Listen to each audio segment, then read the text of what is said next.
今回は乳酸発酵のらっきょう漬けを作ります。今回は第1回目ですね、下漬けをやりますね。そして第2回目で本漬けをやりまして、第3回目でいよいよ完成、そしていつもの試食という流れになります。出来上がるまで25日もかかりますので、1回では収まらないということで、3回に分けてやります。では早速ですが、皆さんはらっきょうを食べた時の印象どんな感じでしたでしょうか？酸っぱくてパリパリしてる、そのぐらいだと思うんですよね。今日作るこの乳酸発酵のらっきょう漬けなんですが、感動します。25日もかけて乳酸発酵させますので、やはりですね、味がですね、ものすごく奥が深いです。ではそれを目指してこれから作っていきたいと思います。それでは材料です。こんな感じです。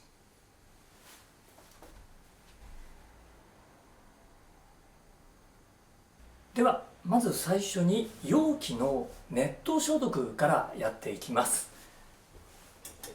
今回使う容器はこちら2リッターの入る容器で、ガラスの容器を使いますね。はい、でこのように、蓋がついていてですね、密閉できるものが好ましいです。今こちらの水道からは60度のお湯を出しています。ではやけどしないように気をつけながら、まず60度のお湯で瓶を温めます。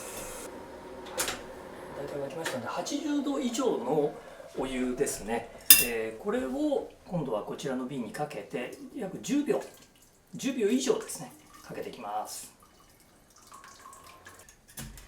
で今10秒以上かけまして、ちょっと蓋のところもやっておきましょうね。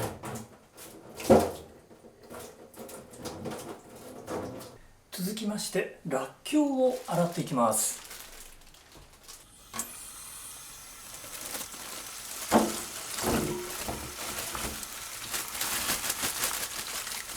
このようにくっついているらっきょうは切り離していきます。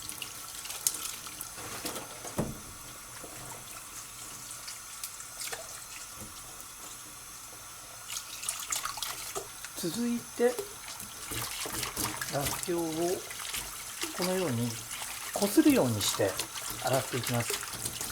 そうすることで皮もある程度剥けるんですね。こすりながら皮を剥いていく、そんな感じですね。はい、こんな感じにだいぶ剥けてきました。はい、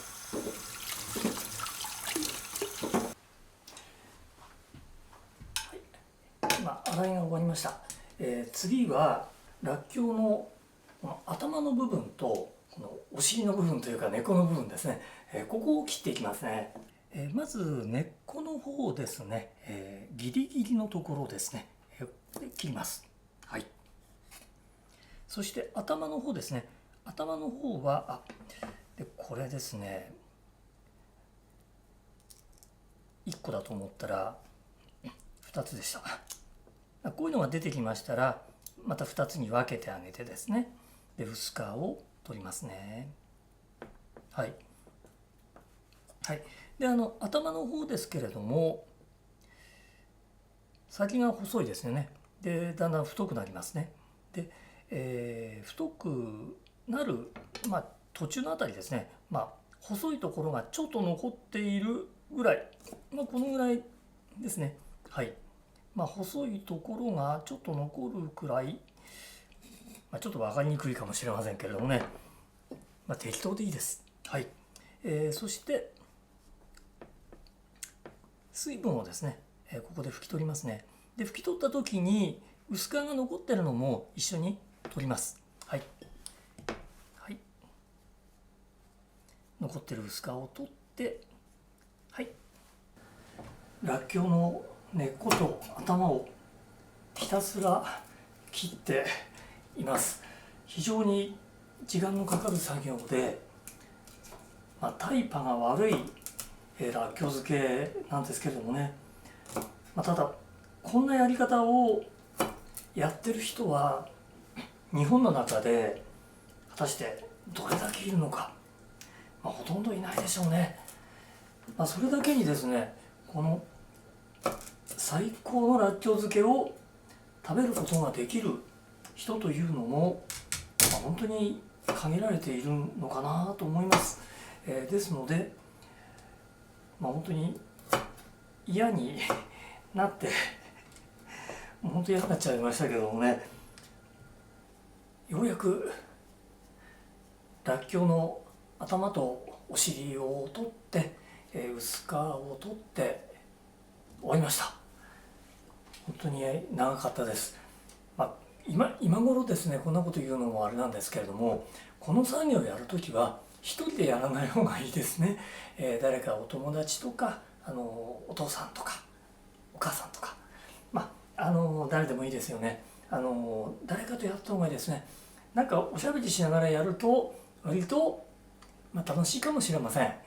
非常に、時間のかかる、作業なんですが、この作業までです、大変なのは。はい、それではですね、先ほどネット消毒したこの入れ物に皮を剥いて頭とお尻を取ったらっきょうをまず入れていきます。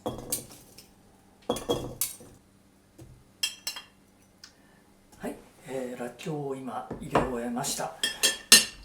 そして、次はですね、こちら塩 150g をこちらに入れていきます。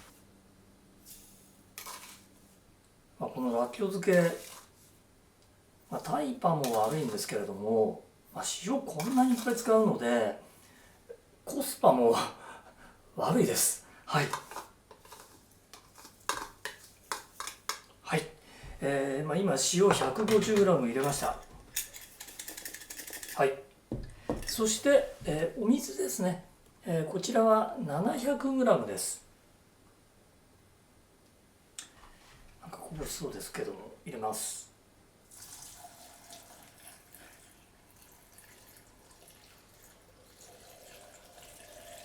はい、水入れて、こんな具合にですね、ちょうどいい感じで入りました。はい、ここでちょっと下の方に溜まったですね、塩がちょっと溜まっちゃってますので、これをですね軽く混ぜて、塩を溶かしてあげるですね。はい、はい、蓋を閉めます。はい、これでまず下漬けの準備が整いました。でこの状態で、常温で2週間乳酸発酵をさせていきます。常温でお願いしますね。冷蔵庫に入れないでください。この時期もう温度がだいぶ高くなってますから大丈夫なのかなって思うかもしれませんけれども、乳酸発酵させるためには常温です。冷蔵庫だと乳酸発酵できません。はい、はい、何か質問が来ているようですね。はい、何でしょうか。はい、水と塩だけなのにどうして乳酸発酵するんですか。乳酸菌忘れてませんか。はい、忘れていません。乳酸菌はちゃんと入ってます。どこに入ってるかと言いますと、らっきょうについてます。乳酸菌はらっきょうに付着してるんですよ。らっきょうにもう漏れなくついてますから大丈夫です。この中のこの条件の整った状態で、このまま2週間をかけて、乳酸発酵が進んでいくわけです。そのためにですね、今日はですね、まず最初にネット消毒しましたよね。これ大事です。乳酸発酵する時に、その雑菌ですとかね、あとカビですとか、そういったものに邪魔されないようにするわけですね。温度も常温で、この時期もう温度が高いので乳酸発酵するには、なかなかいい状態なんですね。それでこの乳酸発酵なんですが中にガスがたまります。ですので3日目のところ、そこで1回ガス抜きをしてください。蓋を開けて、でそれですごい匂いがします。これ大丈夫かなと思うかもしれませんけれども、大丈夫です。ガスを抜いて、また蓋を閉めて、で今度は1週間したところですね、そこでまた、ガス抜きをしてあげて、で今度はですね、らっきょうの下と上を入れ替えます。天地返しをしてやってください。そしてまた蓋をして、そしてまた3日したところでまた蓋を開けて、ガス抜き。そして今度は、2週間14日経ったところで、今度は、塩抜きをして、本漬けという流れになります。14日したところでですね、第2弾の、動画をアップしますので、皆さんもですね、まず、今回の下漬けをですね、やって、14日まで持ってってください。今度14日したところで塩抜きをするところをですね、撮ってアップしますので、ぜひまた見に来てやってください。それでですね、今回ですね、3日してガス抜き、1週間してまたガス抜きということをお話ししましたけれどもね、なんかガス抜き忘れちゃいそうっていう人いるかもしれませんね。はい、そういうちょっと忘れっぽい人は蓋をですね閉めないで、こんな状態で、ちょっと開けてですね、これでやってください。そうすればガス抜きしなくてもいいです。ただですね、匂いがすごいかもしれません。もうお部屋の中がもうすごいことになるかもしれませんので、ただ忘れちゃってですね、ガス抜き忘れて中にガスが溜まって圧がですねどんどん高まってしまって、危険な状態になるといけませんのでね、忘れちゃいそうな人は開けた状態でお願いします。はい、僕は忘れませんのでね閉めます。はい、ということで、また2週間経ったところでお会いしたいと思います。また見に行ってやってください。じゃあまた。ガス抜き忘れないでね。はい。